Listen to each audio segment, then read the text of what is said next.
Hi ಎಲ್ಲರಿಗೂ ನಮಸ್ಕಾರ. Welcome back to my channel. ನಾನಿವತ್ತಿನ ವಿಡಿಯೋದಲ್ಲಿ ಹುರುಳಿಕಾಳು ಮತ್ತು ಹೀರೆಕಾಯಿಂದ ಉಪ್ಸಾರನ್ನ ಮಾಡ್ತಾ ಇದ್ದೀನಿ. ಮುದ್ದೆ ಜೊತೆ ಹೀರೆಕಾಯಿ ಉಪ್ಸಾರು ಮತ್ತು ಪಲ್ಯನ ಹಾಕ್ಕೊಂಡು ತಿಂತಾಯಿದ್ರೆ ಆಹಾ ತುಂಬಾ ಚೆನ್ನಾಗಿರುತ್ತೆ. ಹಾಗಿದ್ರೆ ಬನ್ನಿ ಹೀರೆಕಾಯಿ ಪಲ್ಯ ಮತ್ತು ಉಪ್ಸಾರನ್ನ ಹೇಗೆ ಮಾಡೋದು ಅಂತ ನೋಡೋಣ. ನಾನೊಂದು ಪಾತ್ರೆಯಲ್ಲಿ ನೀರನ್ನ ಕಾಯೋದಕ್ಕೆ ಇಟ್ಕೊಂಡಿದ್ದೆ. ನೀರು ಇವಾಗ ಚೆನ್ನಾಗಿ ಕಾದಿದೆ. ಇದಕ್ಕೆ ಹುರಿದಿರೋ ಹುರುಳಿಕಾಳು ಸೇರಿಸ್ಕೊಂಡಿದ್ದೀನಿ. ಇದನ್ನು ಒಂದು 4 ರಿಂದ 5 ನಿಮಿಷ ಬೇಯಿಸ್ಕೋಬೇಕು. ಹುರುಳಿಕಾಳನ್ನ ಹುರಿದಿರೋದ್ರಿಂದ ಬೇಗನೆ ಬೆಂದ್ಕೊಳ್ಳುತ್ತೆ. ಇವಾಗ ಒಂದು 4 ನಿಮಿಷ ಆಗಿದೆ. ನೀವಿಲ್ಲಿ ನೋಡ್ಬೋದು ಹುರುಳಿಕಾಳೆಲ್ಲ ಚೆನ್ನಾಗಿ ಬೆಂದಿದೆ. ನಂತರ ಇದಕ್ಕೆ ಸಣ್ಣದಾಗಿ ಕಟ್ ಮಾಡಿ ಇಟ್ಕೊಂಡಿರೋ ಹೀರೆಕಾಯಿನ ಹಾಕೋತಾ ಇದ್ದೀನಿ. ಹಾಗೆ ರುಚಿಗೆ ತಕ್ಕಷ್ಟು ಉಪ್ಪು ಮತ್ತು 1 ಟೊಮೆಟೊನ ಕಟ್ ಮಾಡಿ ಹಾಕ್ಕೊಂಡಿದ್ದೀನಿ. ಮತ್ತು ಇದನ್ನು ಒಂದು 3 ರಿಂದ 4 ನಿಮಿಷ ಬೇಯಿಸ್ಕೋಬೇಕು. ಹೀರೆಕಾಯಿ ಎಳೆ ಇತ್ತು ಅಂದರೆ ಬೇಗ ಬೆಂದೋಗಿಬಿಡುತ್ತೆ. ಒಂದು ಸಲ ಚೆಕ್ ಮಾಡ್ಕೋತಾ ಇರಿ. ಇವಾಗ ನಾನು ಒಂದು 3-4 ನಿಮಿಷ ಬೇಯಿಸ್ಕೊಂಡಿದ್ದೀನಿ. ಹೀರೆಕಾಯಿ ನೋಡ್ಬೋದು ಚೆನ್ನಾಗಿ ಬೆಂದಿದೆ. ಜಾಸ್ತಿ ಬೆಂದೋದ್ರೆ ಪಲ್ಯ ಮಾಡೋದಕ್ಕೆ ಚೆನ್ನಾಗಿರೋದಿಲ್ಲ. ಆದ್ದರಿಂದ ನೋಡಿ ಬೇಯಿಸ್ಕೊಳ್ಳಿ. ಇವಾಗ ಟೊಮೆಟೊನ ಸಪ್ರೇಟ್ ತೆಗೆದ್ಬಿಟ್ಟು ಹೀರೆಕಾಯಿ ಮತ್ತು ಹುರುಳಿಕಾಳನ್ನ ಸೋಸ್ಕೋತಾ ಇದ್ದೀನಿ. ಸೋಸ್ಕೊಂಡಿದ್ದಾಗಿದೆ. ನಂತರ ನಾನು ಬೆಂದಿರೋ ನೀರನ್ನು ಒಂದು ಪಾತ್ರೆಯಲ್ಲಿ ಹಾಕೋತಾ ಇದ್ದೀನಿ. ಉಪ್ಸಾರು ಇಷ್ಟ ಇಲ್ಲ ಅನ್ನೋರು ಈ ನೀರಿಂದ ಬಸ್ಸಾರು ಸಹ ಮಾಡ್ಕೋಬೋದು.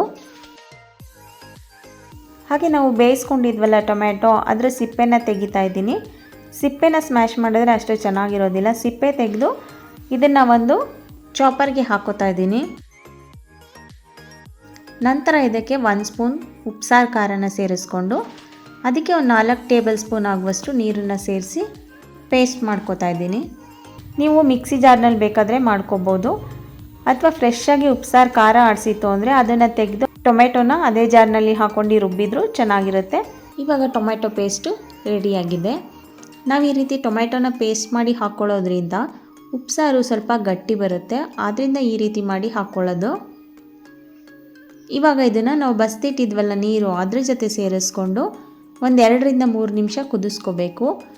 ಮತ್ತು ಹೀರೆಕಾಯಿ ಬೇಯೋದಕ್ಕೆ ಅಂತ ಇಟ್ಟಾಗ ಉಪ್ಸಾರಿಗೆ ಉಪ್ಪನ್ನ ಹಾಕ್ಕೊಂಡಿದ್ವಿ. ಒಂದು ಸಲ ಟೇಸ್ಟ್ ಮಾಡಿ ಇನ್ನೊಂದು ಸ್ವಲ್ಪ ಬೇಕು ಅಂದರೆ ಉಪ್ಪನ್ನ ಸೇರಿಸ್ಕೋಬೋದು. ಇವಾಗ ಒಂದು 2 ನಿಮಿಷ ಉಪ್ಸಾರು ಕುದ್ದಿದೆ. ಈಗ ಉಪ್ಸಾರು ರೆಡಿಯಾಗಿದೆ. ಕೊನೆಯಲ್ಲಿ ಸಣ್ಣದಾಗಿ ಕಟ್ ಮಾಡಿರೋ ಸ್ವಲ್ಪ ಕೊತ್ತಂಬರಿ ಸೊಪ್ಪನ್ನು ಹಾಕಿ ಮಿಕ್ಸ್ ಮಾಡಿಕೊಂಡ್ರೆ ಉಪ್ಸಾರು ರೆಡಿಯಾಗುತ್ತೆ.